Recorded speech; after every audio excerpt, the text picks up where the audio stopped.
Hello, আজকের ভিডিওতে আমরা দেখবো আমাদের কেমনে টেক্সট অ্যাপ্লাই করে আর ইউজ করে টেক্সট মানে আমরা লিখবো আর কি এনোতে। সো বেসিক্যালি এখানে হচ্ছে একটা টেক্সট অপশনস আছে, এটাতে যদি আমরা ক্লিক করি দেন হচ্ছে এখানে একটা বার চলে আসবে যেখানে অ্যাকচুয়ালি আমরা টাইপ করার জায়গা পাবো। সো টাইপ অপশনসটাতে হচ্ছে আমরা টাইপ করতে পারি। সো এখানে আমার আগে থেকে দেখতেছি টাইপ করা আছে।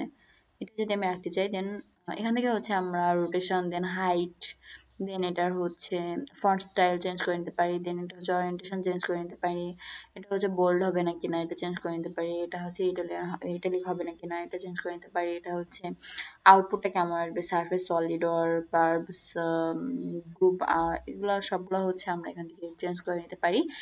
সো ওকে ক্লিক করলেই ও হচ্ছে চলে আসবে। সো আমি যদি ওকে এখন রাখি এখানে তো ও দেখতে এরকম আসবে। আচ্ছা ওকে আমি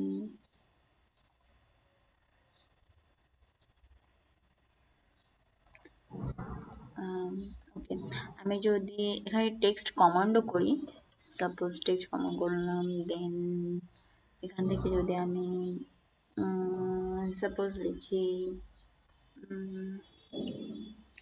নিজের নামে লিখি, এটা ছাড়া আর কিছু পায় না চোখের সামনে। ওকে হাইট হচ্ছে সাপোজ ওকে দেন এটা একটা অনেক বড় হাইট চলে আসছে। ওকে আমরা হাইট চেঞ্জ করে নিতে পারবো। এটাকে যদি এখানে রাখি তো ও হচ্ছে ফ্ল্যাটেন থাকবে। এখন এটাকে আমরা ধরে আবার এডিট করতে পারি, রাইট ক্লিক করলেই হচ্ছে ওর হাইট এগুলো এগুলো কমানো যাবে। সো এখন যদি আমি ওকে ক্লিক করি দেন দেখো ও কিন্তু ছোট হয়ে আসছে আগে থেকে। ওকে এখন যদি আমি এটাকেও ধরে, আচ্ছা এটাকে ডিলিট করি, এটা অনেক বড় সড়ো কিছু একটা লাগতেছে। আচ্ছা এটাকে আমি যদি ধরে হচ্ছে কমাই দিই আরো হাইট। ওকে দেন ও এখন একটা আহ, এখন হচ্ছে ও একটা মোটামুটি একটি ইসে আসছে। ওকে এখন হচ্ছে ও হচ্ছে এরকম আম, মোটামুটি হাইট ঠিকঠাক আছে।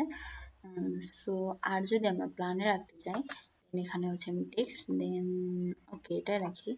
এটা হচ্ছে ওকে ক্লিক করার পরে আমরা যদি এখানে নিয়ে আসি দেন ও হচ্ছে এরকম থ্রি ডিতে আমরা দেখবো যে ও এরকম